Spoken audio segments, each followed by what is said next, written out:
atterré extrêmement en colère. Sur le plateau du 7 premier, la matinale de France Inter. Marine Tonderlier n'a pas caché son émotion, et sa colère, à l'égard de Bruno Le Maire. Alors que les membres de la majorité présidentielle partagent leur consigne de vote pour le second tour des législatives. Le ministre de l'Économie a choisi une directive différenciée qui exclut les candidats de la France insoumise.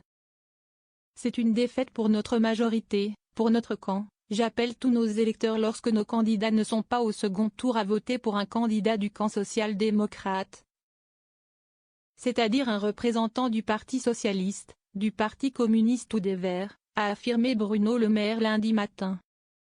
Une exclusion de la France insoumise qu'il n'a pas hésité à qualifier de danger pour la nation.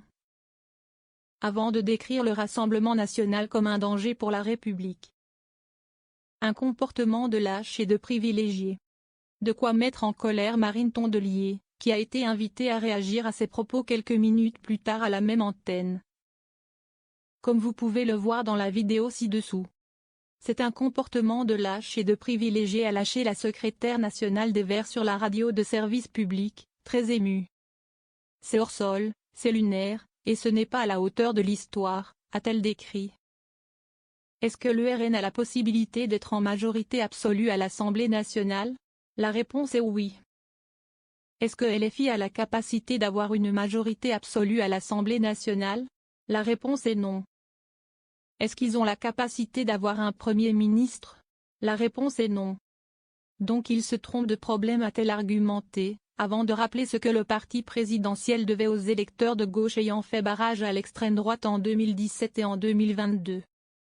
Heureusement que les électeurs de gauche écologistes sont moins sectaires, et moins lâches que ça. Vous pensez que les 9 millions de pauvres, les gens qui ont pris de plein fouet leur politique, ça leur a pas demandé du courage de revoter pour eux en 2022?